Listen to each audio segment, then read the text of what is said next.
Thank you. Can everybody? Yeah, awesome. So before I begin today, I'd just like to ask a very quick question. So if you can put your hands up if you've ever been so scared, so frightened in your life that a little bit of pee has come out. Okay, keep your hands up, keep your hands up, keep your hands up. And don't look at anybody else, look at me. Okay, cool, you can put your hands down. Thank you for being so honest, everybody. That was about 75% of the audience. And hopefully, by the end of this talk, I will have increased that number a little bit, because today we're going to talk about real-life hacking stories. I love stories. Today we're going to talk about hacking, but we're going to talk about through a series of stories, a series of 3 stories. And my goal isn't really to teach you anything. I mean, you might learn something, and that's completely by accident. My goal is to get you to pee yourselves. So I'm not a security expert, I admit. This talk, if you're a security expert, you will find some benefit in this talk. I'm a developer. I'm a developer who got hacked very, very badly 7 years ago, to a point where it almost destroyed my life. But that's actually a story for another day. So the first story we're going to talk about, introduction to myself. My name is Asim Hussain.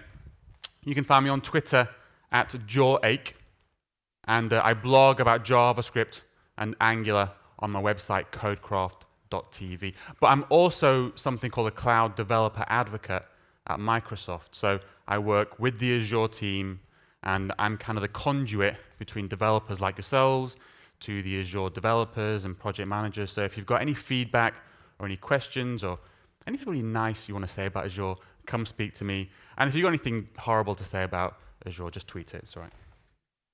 We're going to talk about first story. The first story, Equifax. Who's heard of this company? Oh, wow. Only two people. So this is about the recent Equifax hack, which happened earlier on in this year. It's considered the largest hack in history. Over 200 million people's records were stolen. I have an account on Equifax. They're kind of a credit reporting company. They're a billion-dollar company. They've actually been around for about 100 years. It's been around for a long time. And it has over 10,000 employees. But before I explain what happened with their hack, let's just clear up a little bit of terminology.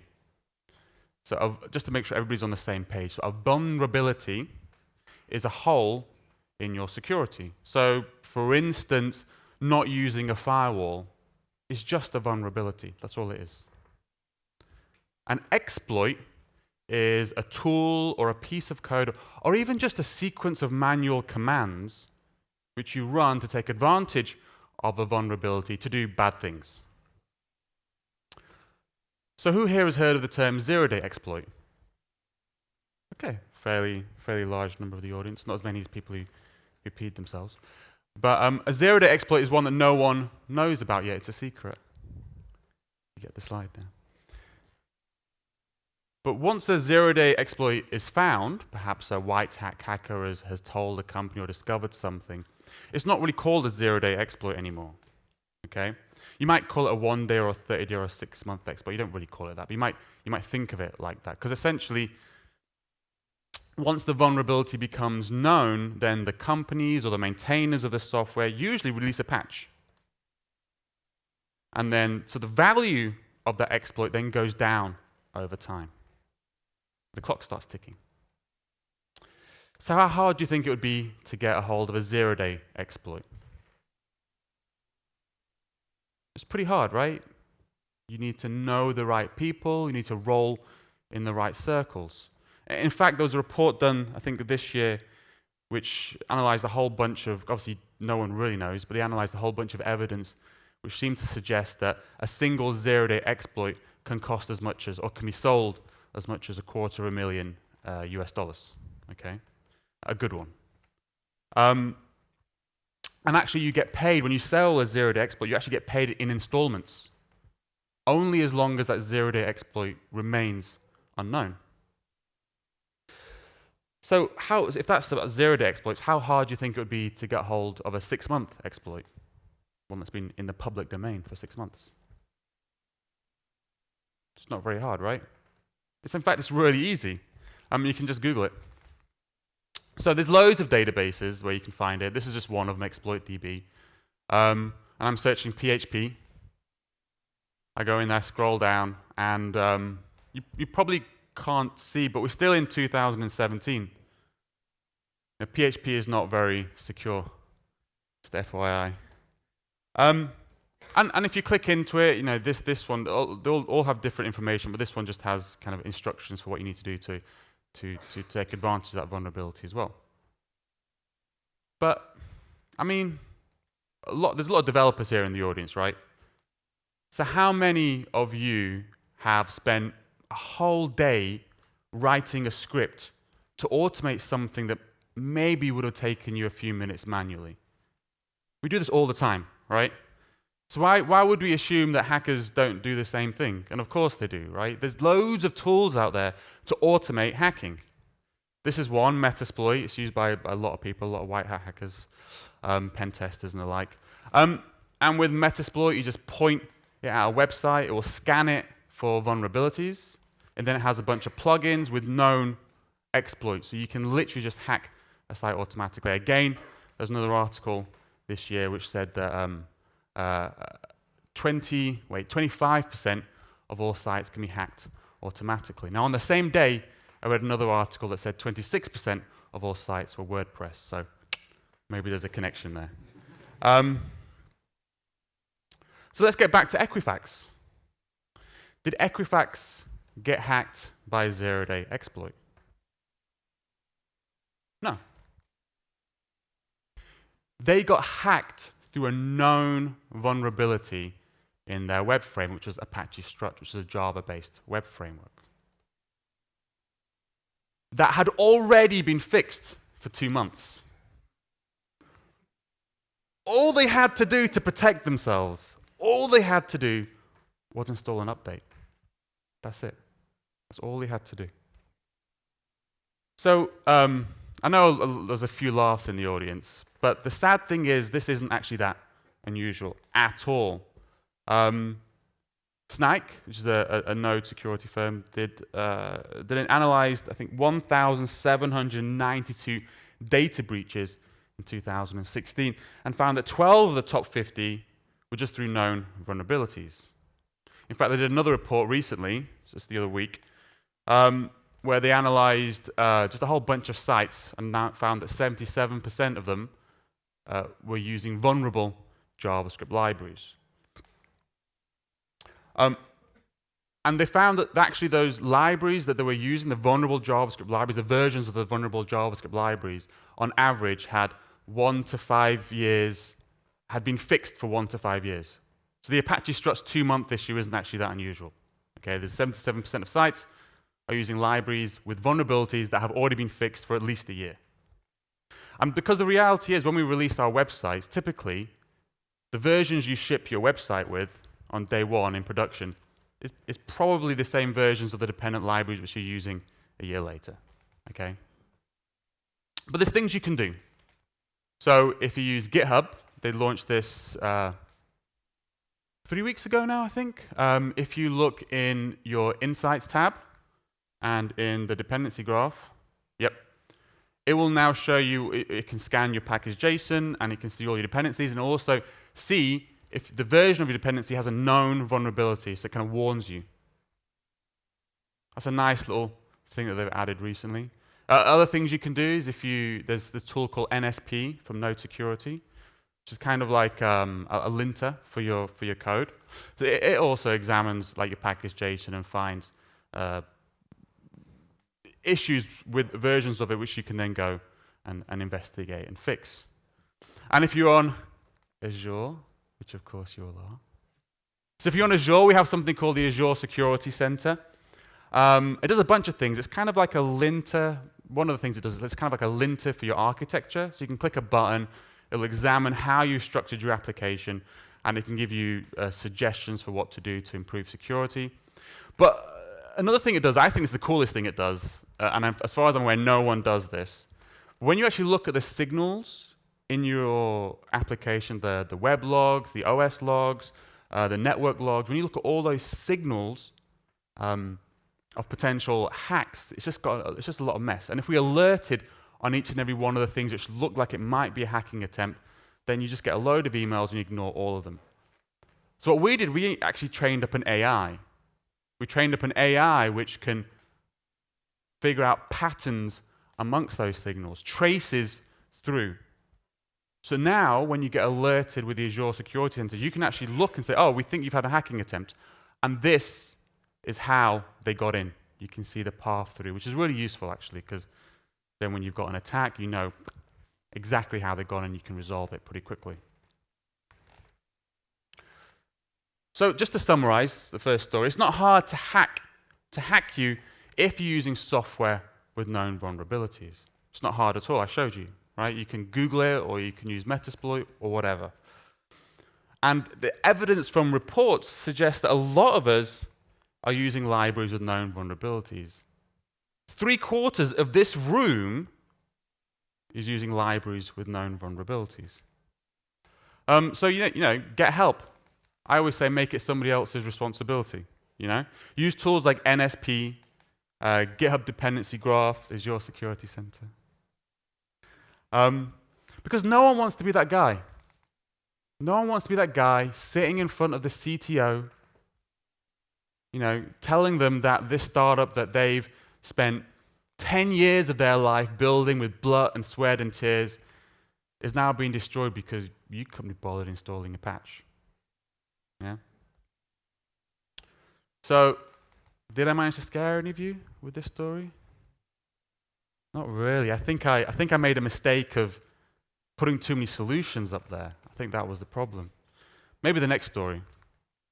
So who's heard of this company? Anybody? I don't know. I still use Perforce. No, I don't. GitHub. So 1 second. So GitHub, they have a bug bounty. So for those of you who don't know, a bug bounty is a system whereby which they pay you if you find a security hole in their software. And as long as you keep it private and you let them know beforehand and let them fix the software, they'll give you some money for it, right? So there was a really great exploit found in GitHub Enterprise by somebody called Orange Sai. And I really like this story. I really like this story because it's like a heist movie. It's like, how did they get in? It's really interesting. So I'd love to share it with you. So, webhooks. Okay? Maybe we'll use webhooks on GitHub. Simple thing to do. You can just set it up so that when you git push something to GitHub, it will do a post request to some endpoint. I've set it up. You've probably all set it up. Yeah? Pretty standard. And for this example, it might post to example.com. What if instead of example.com you set up localhost? Then when you do a git push, it will do a post on the same box behind the firewall. Okay, so I have complete access to every single process on the box. But this is GitHub, right? They don't fall for that. They use the sanitizer, so you weren't allowed to use localhost in the webhook URL. But they forgot about 0. Okay, so on some systems, 0 can resolve to localhost. So now Orange has found a way in, like one exploit, one small vulnerability. But what can you do with this? What can you do with this? Remember, when you do a git push, it just does a post to this endpoint. You can also specify a port number there as well. So you can do a post to a port number on that machine. Turns out the only other useful thing that's running on that machine was Elasticsearch, which has an endpoint called shutdown, HTTP endpoint. So by doing a git push, you can then shut down Elasticsearch. I mean, it's tiny. Maybe you could call it denial of service. I don't know. It's a tiny little exploit. It's not really that big of an issue. Okay, search is down for a little bit. And so Orange thought, well, how can I chain this vulnerability together with another vulnerability? Spent a bit more time searching. And found this little piece of code. Okay, this is from Graphite. It's a Python kind of a data visualization charting tool. And it's open source, so went onto GitHub to figure out how to hack GitHub, which I think is quite funny. So this is an endpoint. This is a piece of code that gets called on a post request, okay, in this software. I'll just explain it to you. So it gets the URL from the query parameters. It then grabs the path from the URL, and then it makes a GET request to that path. Okay? So super exciting, yeah? What you can now do is you can specify a URL. 800 is Graphite. So that then this whole thing gets posted to, when you do a git push, then Graphite does a GET request to the red one. Yeah? So we've converted a post into a GET. Yeah. Maybe it's not so exciting, right? But it's chained two vulnerabilities together, two exploits together to get something a little bit more exciting. But let's go back into that code. Okay, so this piece of code is using a HTTP connection library in Python, and certain versions of Python, not that old, certain versions of Python have a known vulnerability with HTTP connection. And it's called a carriage return line feed vulnerability,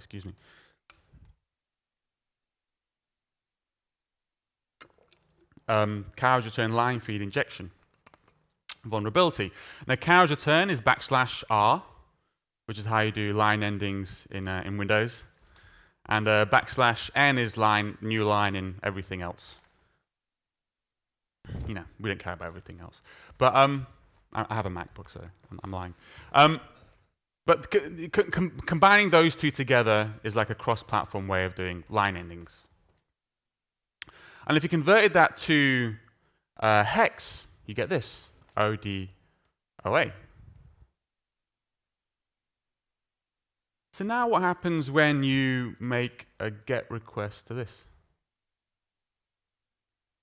In fact, what is a GET request? So we might have seen kind of stuff like this when we do a curl or something like that, printed on your console. And a HTTP request, all it is a series of strings sent over a TCP connection. That's it. That's all it is. So, and all the lines end in carriage return line feed. So, but the thing with HTTP connection library is that it would convert ODOAs into carriage return line feeds. Okay? But what does this mean? What's happening right now? Like, if you make a HTTP connection to this host, this port, there's a server on the other side that knows HTTP. So it's expecting the HTTP protocol. So what's it going to do? It's going to basically it's expecting the HTTP protocol, which is basically a series of strings that end in carriage return line feed, and then it ends in two carriage return line feeds means the end of the message. So what it's going to get is it's going to get this get, and it's going to go, okay, I know, I'm starting to get a get message. It's then going to get this weird word hello, and it's going to go, I don't know what this is. This isn't HTTP. 405, malformed message, 400, malformed message, send back. Okay, that's what the other HTTP server is going to do. Okay, so fine, you can now set it up so that you send a malformed HTTP request to another server. No biggie, right? But what if you did this instead? Okay, let's pay port number Pop quiz. What process is that? Memcache. There we go. Who uses Memcache here? Even if you haven't put your hands up, I guarantee you're using Memcache somewhere. So Memcache is a caching framework. So if you send a GET request to this, it will essentially be converted into this.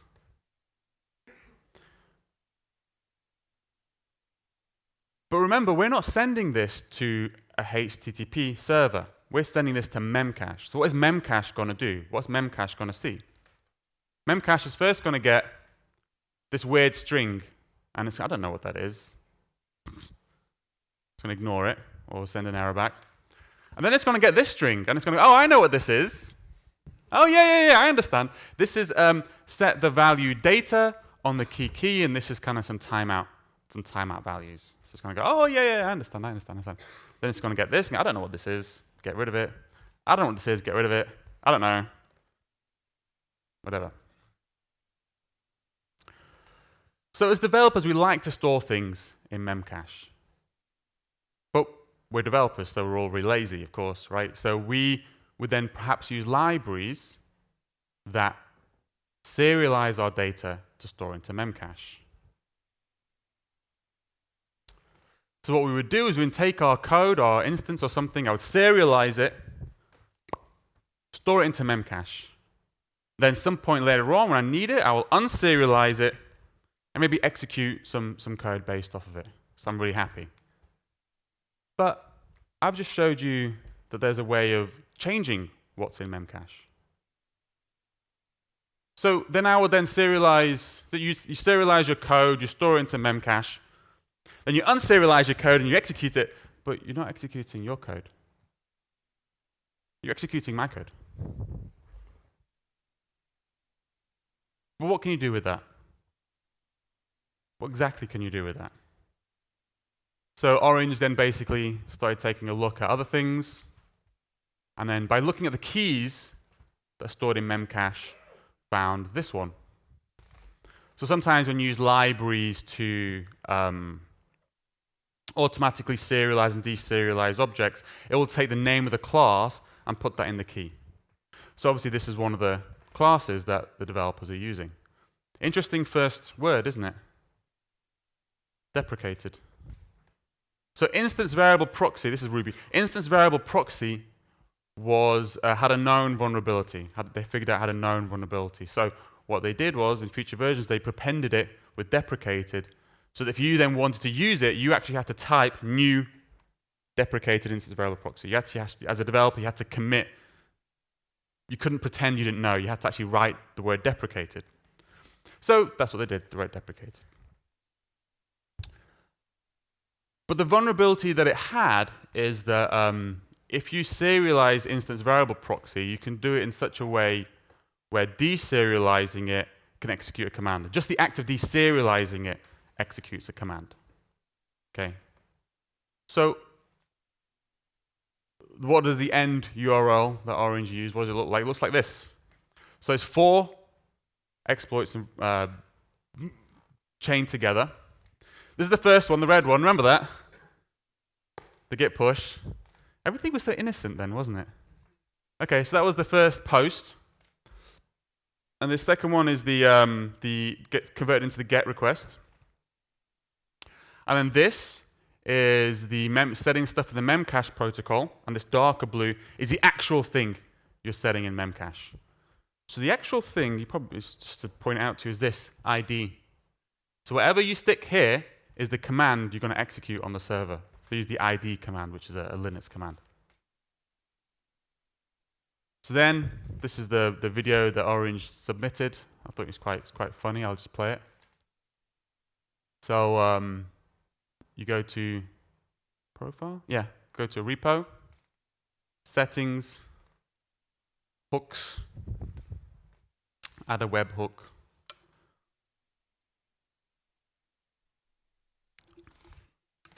Running a command to to get the webhook URL, just because it's hard to remember. Pasting it in, hit save, or add. And then to execute this. So this is just so you can see what commands get run. To trigger this, all you've got to do is issue a search. So issuing a search will get the data from memcache and deserialize the object. And then at the end there is the command that's run.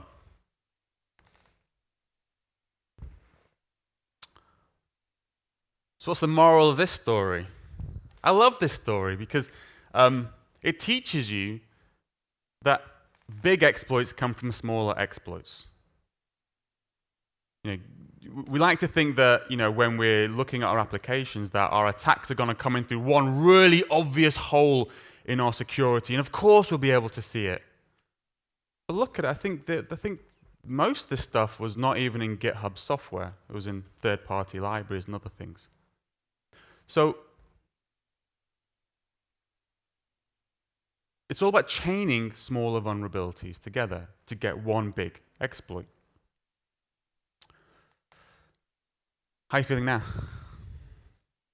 A bit more scared? I think we've got time. If anybody wants to go to the toilet, we can... No? You're going to... Okay, fine. So let's go to the next story. So can anybody tell me what this is doing?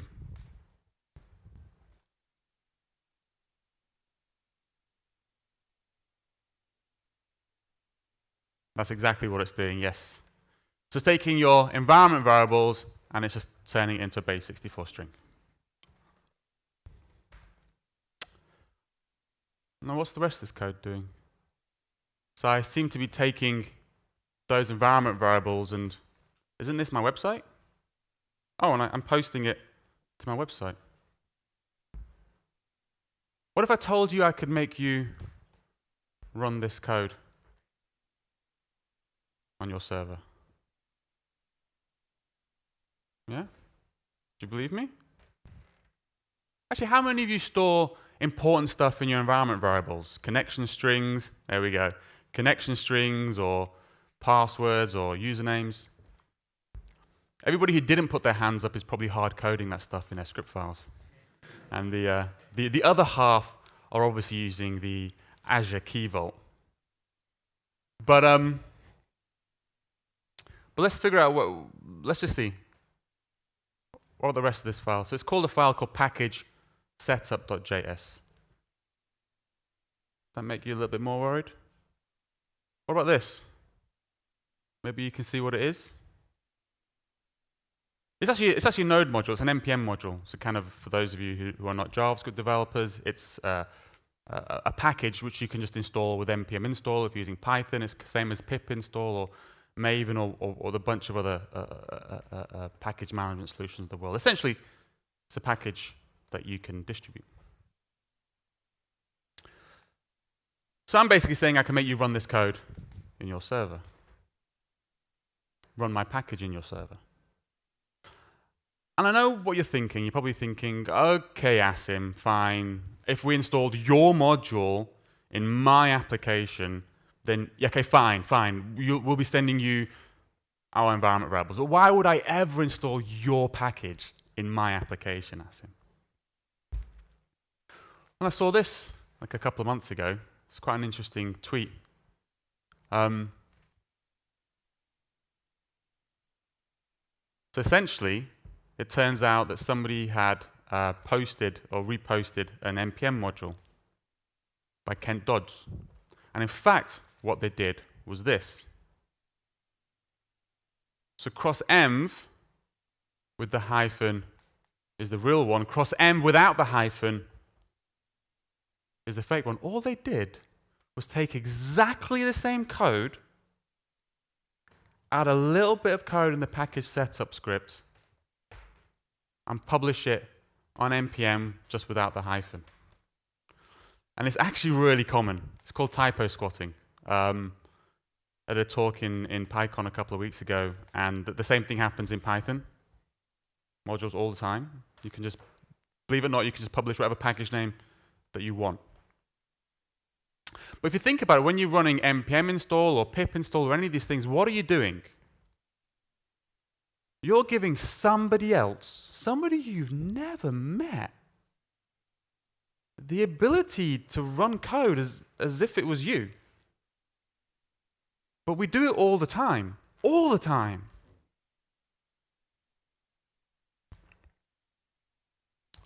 I think the moral of this story is that we're too trusting. And I thought about this kind of really long and hard, because when I found that tweet, I was like floored. I was like, oh my God, I can't believe I haven't even thought of this before. Why was I so floored? And I think it's because it was open source. Yeah? If I turned around and I said to you, hey, I've got this module. It's much better than the one you're using, but you can't use the source code. Just the binary. I'll just give you the binary, but it's much better than the one you're using. Go use it. You wouldn't use it. You'd be like, I don't believe you. But this was open source. So we trust everything we see in the open source world. We're like, oh, it might have a vulnerability, but it's not going to have an exploit out there in the public. There's so many eyes on it. But the truth is that the cross-end was up for 2 weeks before it was discovered. The cross-end library gets downloaded over 1 million times a month. Right? Now, NPM have taken down cross-env. If you're a Node developer, maybe you've installed the wrong one. There's links in the end of this presentation which you can look at, which has regexes that you can take a look at to see if you've installed the wrong code. They've done various things to try and solve it. Not a lot, to be honest with you. They've done various things to solve it. If you want to protect yourself from being typo squatted on, you can create a scoped what do you call it? A scoped package where you own scope and only you and your account can release stuff onto that scope. So it stops you being typo squatted on. But yeah, other than that, there's not much you can do really. So what's the takeaway from all of this? Keep things updated. I say get help. Use NSP, use GitHub, use whatever tools you can use to figure out if you are not keeping updated. Because there's just a ton of stuff under your software. There's a ton of different libraries and versions. You're depending on a lot of stuff. There's no such thing as a small vulnerability. I showed you with the GitHub one. There's no such thing as a small hole. You can chain things together. And if you see like a report or like, oh, install this patch because this tiny little thing could happen in your software and you ignore it because you're like, well, that's not really a big hole. Well, think about it again.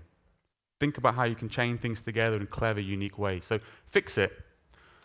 And the typo squatting issue, don't trust anyone. And the solution to that is, well, it's nothing. So it's a unicorn. So that's it. Thank you very much for your time. Again, you can follow me on Twitter at Jorik, where I'll be posting up the slides later on. So follow me on Twitter. I'll be posting up the slides. Follow me on Twitter. And yeah, thank you very much for your time.